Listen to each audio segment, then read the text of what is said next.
Down power amplifier has been pushed.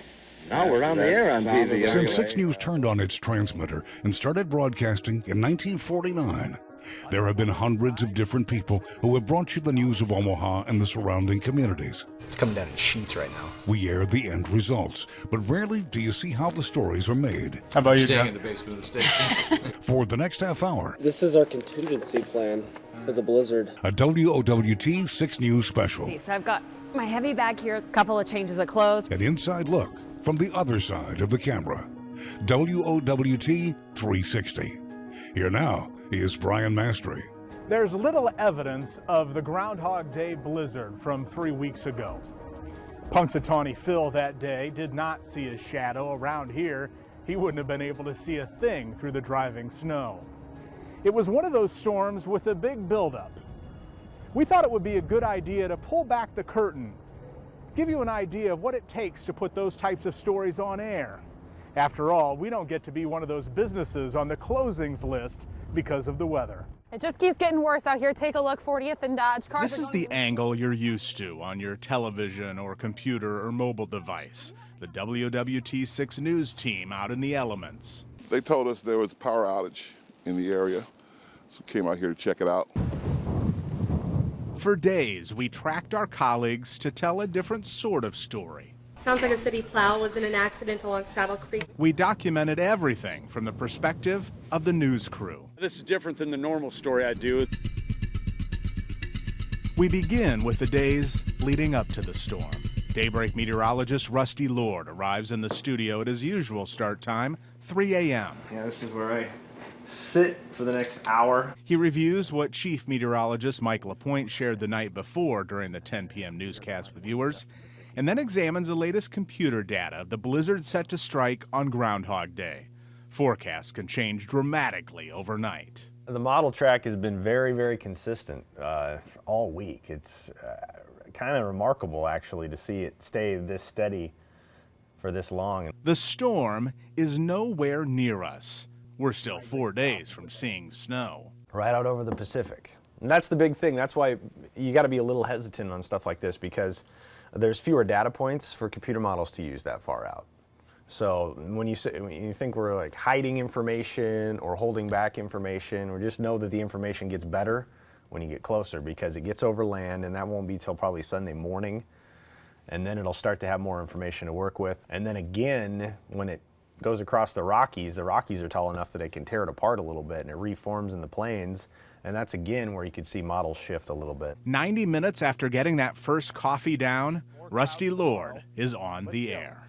Back-to-back days near 50 degrees in January, that's good stuff. Now all the focus here is on Tuesday. The science side of me, I wouldn't have said anything until the weekend, just because so much could change. But a lot of these computer models, majority of them are, run by the National Weather Service, and they're openly available to everybody, so people can look. And once you start to get a couple images floating around on Facebook, that's about all it takes to get people excited. This is the Groundhog Day storm that continues to show up on computer models. 4 days out, the chance of snow stands at 80%. Today, looking more and more likely we'll get some snow. The big question, how much? And computer models starting to actually agree less here over the last 12 hours. So that's the uncertainty that comes with this, and one of the reasons why it's tough to pinpoint this far out, and we'll have more information as we get closer. All right. I'm in favor of the model that shows less, by the way. Yes. Lake Zarinsky in Omaha.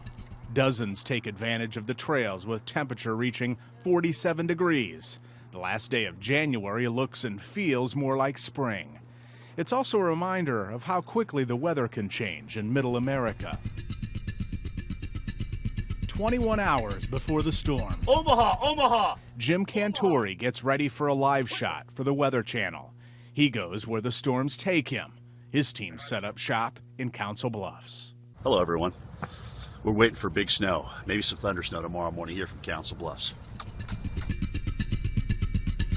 We're now 13 hours before the Groundhog Day blizzard is expected to hit. Kids got what they wanted, a snow day tomorrow. All major metro school districts cancel school for the following day. 6 News. The newsroom phones haven't stopped ringing with business cancellations. Well, it all started at about 1 o'clock today when Papillion La Vista closed school. And then it was just like all at once a flood. Daybreak, Matt and Chase will be in addition to Jenna and Myerton. Down the hall, the afternoon news planning meeting is underway. The looming blizzard, of course, the big story. For 10, we have Matt and Cody on Snow Patrol. Producers, reporters, photographers, and managers hash out story ideas and the best way to cover the impending storm. But the snow is still at least 12 hours away. And then what else did we have in the 5 o'clock? We also have the M's Pub trash story. Basically, this whole alley right next to M's Pub is just covered in trash. Chapman says it's totally disgusting. The M's Pub fire in the Old Market dominated the news cycle for a couple of weeks. Now neighbors tell us trash is piling up in the alley. This alley is filled with trash and... The garbage was picked up not long after John Chapman started asking the city questions earlier in the day. We asked MOS of the 2 people that we interviewed, will the snow keep you away? Quick question on the caucuses for live stuff, because we're supposed to stream with 1 camera, correct? I think one thing that was clear are the crowds that this gathered. Really, even with the pending storm, we devote a number of resources to Iowa's first-in-the-nation test of presidential strength. For many Democrats caucusing here, it was clear who they supported. Caucus night in Council Bluffs brought huge crowds of GOP voters. The next newscast isn't until 5 p.m., but we've been told the mayor is expected to make an announcement regarding the blizzard, and we'll need to carry it live. A troubling commute during the last storm still fresh on many minds. They took a lot of heat last storm, didn't they? They took a lot of heat last storm, and they said that there's new snow emergency communication rules or a new plan put into place, so we expect to hear some details on that. Next on WOWT 360. We identified some breakdowns in communication the last time. The mayor's team offers reassurances. It sounds like a transformer went out. The storm knocks out power to thousands and messes up one of our cameras as we continue our behind-the-scenes look at how we cover the Groundhog Day blizzard of 2016. You're watching WOWT 360. We continue with a behind-the-scenes look at how we cover the stories that matter to you. Tonight, the Groundhog Day snowstorm. You're watching WOWT 360. Well, today I got in about 1 o'clock, but tonight it's going to be a late night. The afternoon before the Groundhog Day snowstorm, Chief Meteorologist Mike LaPointe preps for a long 24 hours ahead. His forecast calls for 8 to 12 inches of snow, beginning shortly after midnight. Getting ready to live tweet the news conference. As our main anchors get ready to break into afternoon programming for the mayor's news conference, they're reminded that this storm has had a bullseye on eastern Nebraska for more than a week. Before they go on air, a quick double check of the forecast to see if the timing's changed. You guys still saying 8 to 12? Yes, we are. Blizzard conditions. Between 3 a.m. and 9 a.m.? Yeah, that's going to be the heaviest. We would not be surprised if you hear thunder snow, and some of that snow may come down 2 inches an hour. This is a weather alert from the WOWT 6 Weather Authority Forecast Center. Let's listen in and hear the plan to find out if our city is prepared for the storm. Planning for this storm started last week. And Severe storms in Omaha always get top billing. This forecast received added attention for what went wrong 14 days earlier. 4 inches of snow during the morning rush paralyzed the city. On a typical 15-minute drive, took them 2 hours to get to where they were going, so it was bad. The images of Omaha police shutting down 6 blocks of Dodge Street for an hour only reinforce the earlier frustration for thousands of commuters. A day later, we learned the reason for this gridlock. It took more than 2 hours for a city plow to go through this intersection after the request was made. Those guys out there in the snow plows, they work very, very hard. The city doesn't want that to happen again. Crammed into the 3rd floor of City Hall with the rest of the media, our Matthew Smith asks what many viewers at home are thinking. I know a lot of people are paying attention. A lot of people were upset last time. Well, I think we're always under the microscope with the public, and we always strive to do better. Bottom line, more trucks will now be available to attack the major streets like Dodge. This reallocation will result in approximately 30% increase in the amount of equipment devoted to keeping the major streets clear. Welcome to WOWT NBC Omaha. That night on the news, Remember the Christmas 2009 snowstorm? Oh, we do. This is video of the aftermath. Good evening. I'm Mallory Maddox. And I'm John Nicely. The WWT6 weather team has been tracking the storm since it was in Japan. Now it is knocking on our back door. In fact, the major school districts have already announced no school tomorrow. Restaurant owners knew most people would be staying home the next day. It hurts. It hurts big time. The storm also did not surprise us early and affect any Iowa voting. We had a larger number of people working in the evening than usual because of the Iowa caucuses, not the upcoming blizzard. Brian Mastre is manning the political anchor desk for us, and he joins us now live. Brian? John Mallory, Texas Senator Ted Cruz, of course, the Republican winner. For Democrats, Hillary Clinton topped Bernie Sanders by a handful of delegates. And the forecast remained locked in. How much snowfall? Still thinking 8 to 12 inches here across the board. Remember what the mayor recommended earlier in the day to help alleviate any replay of the morning commute disaster 14 days ago? Only city essential designated personnel will report to work tomorrow. And I am encouraging other businesses to consider that option also. In this business, if your job is in the news, all of us are essential to telling the story. We employ two methods of getting people to work in a storm. We'll come and get you with a station SUV, or just keep you close. Staying at the Element Hotel, just to make sure we can make it into work tomorrow morning. All hands on deck for the blizzard. How about you, Staying John? in the basement of the station. You're staying in the basement. I got the better end of the deal, I guess. I've got my pillow, I got my little rollout, everything I need. We never did find John that night, even though we spotted him carrying in his rollout bed. By the end of the 10 p.m. newscast, It's going to be a long night. All of us coming in early tomorrow for the blizzard that's moving in. the overnight crews begin to filter in, some Good night, earlier than Will. usual. And Mallory preps for a short turnaround. The hotel in Midtown Crossing is just a few blocks from our studios. Staying here all but guarantees a blizzard won't keep her from work.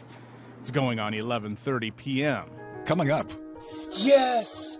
Thunder snow! Thunder snow hits Omaha with a flurry. I've never seen that many from a single storm like this. And thousands of people. No power here. Wake up to no power when WOWT 360 returns. Groundhog Day 2016, 3 in the morning, and it's snowing. It would be a couple of hours before it starts to look like a storm. It's coming down in sheets right now. By 5 a.m., it's getting hard to see outside. Visibility's below a mile. That's where we get our official reporting information is from Epley Airfield, and they're reporting a quarter-mile visibility. I wouldn't want to land a plane in that. A little before 6 a.m., there's usually a bit more traffic downtown, early risers getting to work. On this morning, we see more snowplows than cars. The good news is we don't have any accidents right now, so I'm hoping that means that most people are taking our advice, staying inside and staying home. It seems commuters heeded the warnings and decided to stay home, or perhaps come in a little later than usual. 5:45 on this Tuesday morning, and we continue to monitor Groundhog Day blizzard. Yes, it is upon us, and just within the last half hour, road conditions seriously deteriorating across the metro. While the WWT6 News studio is a comfortable 65 to 70 degrees with no wind, Or you can see him kicking it around. the storm shows little mercy to our daybreak crews in the elements. Wet. We've been out here standing waiting for this live shot for about maybe 5-6 minutes, and I am soaked because of how thick and wet this snow is. Photographers often need a handkerchief to keep lenses clean. It's accumulating all over your stuff. We could have used a shovel. I'm not sure it would have helped. Watching just one of our live shots left little to the imagination of how hard it was snowing and sticking. It's just another day, huh? Didn't think it'd come down this fast, though. Oh my god, no way! Oh my god! Yes! Thunder snow! Oh Those my god! power flashes would prove more than a nuisance in some parts of town. I've never seen that many from a single storm like this. Usually you get 1 or 2 claps and then cold air takes over and we're done, but that's incredible. I need more coffee. Maybe less coffee, I don't know. If this reporter was talented enough to be a rocker, I would consider Thunder Snow for the name of our band. A friend of mine who's a weather girl in a different city got the Thunder Snow symbol tattooed on her. Because it's that big of a deal, guys. Even with light traffic, for those who decided to drive in the Groundhog Day blizzard, there are still problems. Things have drastically changed here within the past 10 minutes. Sounds like a city plow was in an accident along Saddle Creek and Leavenworth. For this storm, we had no problem spotting the extra presence of plows on the road. Remember, the city changed how it attacked the streets based on what was exposed during the last storm. Numerous reports of thunder snow. If you can see this here at home, all these little dots, it looks like there should be thunderstorms out there, but these are lightning strikes, numerous reports of people hearing thunder. And thousands without power when WOWT 360 returns.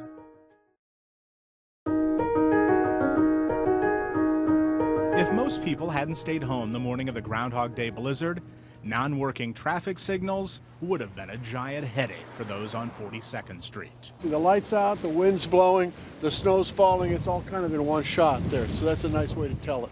We're hearing from OPPD that as many as 10,000 homes and businesses are without power.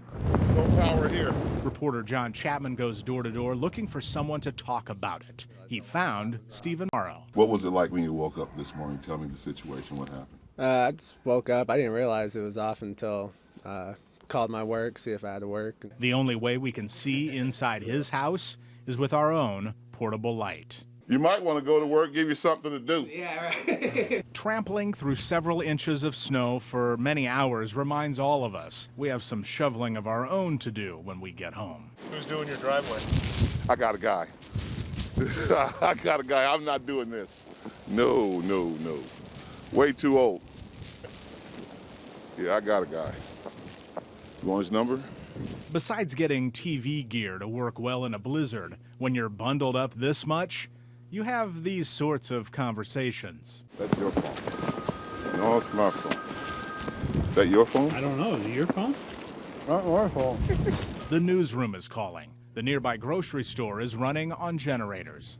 That's when we find the latest score. Blizzard 1, our news camera 0. The foggy look is from the inside of the lens. We can't just wipe it off. The constant hot and cold from getting in and out of the car has done in our gear. Meanwhile, It'll be a great inside look. our news team is blanketing the metro. So we're out here at 165th and Maple, and we just came across this snowplow that did end up getting stuck. We're riding along with Papillion snowplow drivers. Folks like Jerry making it safe for us out here. And monitoring public safety with Sarpy County Sheriff deputies and 911. We're around 50th and Grover, and the OPPD crews are out here trying to restore power. That Groundhog Day morning, we're on the air for 7 hours. I-80, it is closed from Lincoln to Kearney. Well rested, our main anchors finish up our live coverage. As far as the metro is concerned, Elkhorn sees the most snow. 7 inches has fallen by mid-morning. Probably want to do a live shot now, so head on down the road. Reporter Mike McKnight. I don't know how many storms it's been since 1975. I've covered. Hits pause on his 6 on Your Side investigations to cover the snowstorm. This is different than the normal story I do. Those are a little more serious than this, though a snowstorm is serious, but people aren't stranded. They're out having fun in this. So this is a little break in the action. He catches up to the kids enjoying their snow day. There's not a lot of people that are being stressed other than digging out of the snow. Just a couple weeks after being cleared to come back to work following back surgery, Mike offers advice to the people he's covering. Now, do you got to be careful here? Because of the weight of the snow, you got to be careful? Very much. What do? You take 10, 15 minutes at a time, then you go take a break. We all had some work to do. The city's role doesn't involve just plowing. This West Omaha traffic signal has power, but it doesn't do much good if we can't see the light change. We need to make sure our satellites don't get overwhelmed by the weight of it all. How much did we get outside our studios at 35th and Farnham? We had a board where you wipe it off, wipe it off so you get an accurate snowfall reading. Yeah. I went out there and the plow just took it away. 9 hours after the first flakes came down, and Dodge Street is melting.